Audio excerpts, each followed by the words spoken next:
Shalom, selamat pagi saudaraku.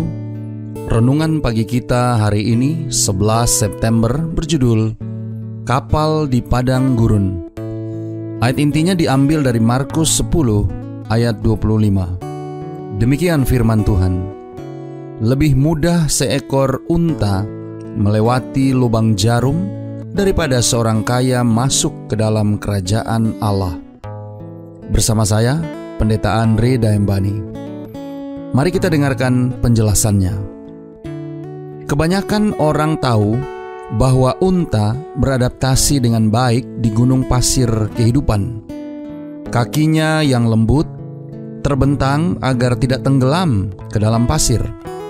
Untuk melindungi matanya dari pasir, mereka mempunyai 2 baris bulu mata yang tebal. Mereka bisa melihat melalui kelopak mata ketiga yang tipis saat badai pasir. Unta bisa menutup lubang hidungnya untuk menghalangi pasir yang ditiup angin dan memiliki rambut ekstra di dalam telinga untuk menghalangi agar pasir tidak masuk. Bertentangan dengan mitos populer, unta tidak menyimpan lebih banyak air dari hewan lain. Namun tubuh mereka dapat menangani dehidrasi ekstrim dengan lebih baik, memungkinkan mereka untuk pergi berhari-hari tanpa perlu minum. Unta telah diketahui bahwa dapat secara aman kehilangan air tubuh setara dengan 40% berat badan mereka.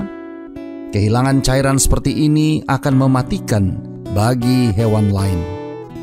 Untuk menebus kehilangan cairan tersebut, unta dapat minum air dalam jumlah yang sangat banyak dalam satu sesi, di mana hewan ini dapat minum hingga 102 liter air dalam 10 menit.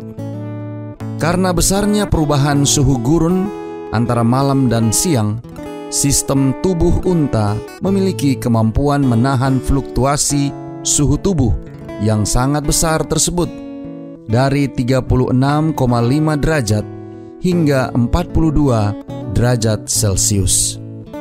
Sebelum perang saudara, upaya dilakukan untuk menggunakan unta dalam menyeberangi padang gurun Amerika Serikat. Namun percobaan tersebut gagal. Kaki mereka yang empuk tidak cocok untuk sebagian besar medan di wilayah barat daya Amerika yang berbatu. Mereka membuat kuda ketakutan dan mereka dibenci oleh pawangnya yang sudah terbiasa dengan bagal yang lebih jinak. Sebaliknya, pada waktu yang hampir bersamaan, unta juga ada diperkenalkan di Australia, tempat mereka berkembang dengan baik.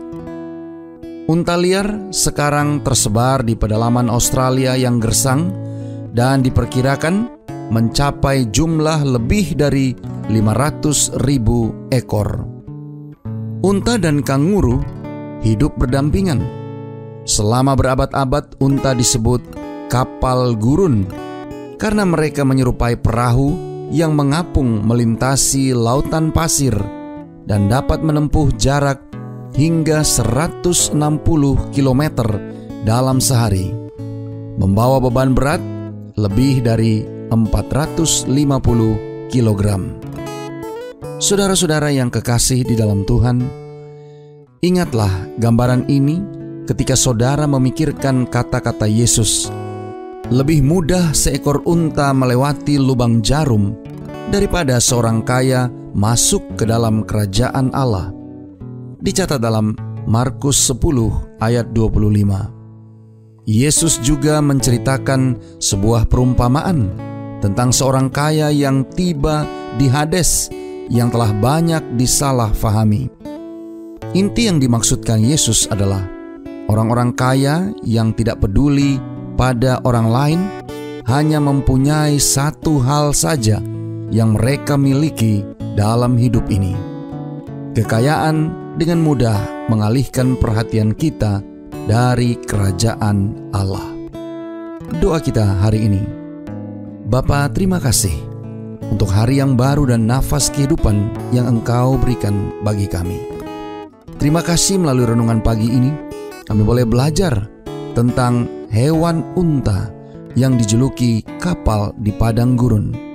Bagaimana Engkau telah menciptakan hewan unta ini dengan begitu luar biasa, menjadi penolong bagi kami manusia.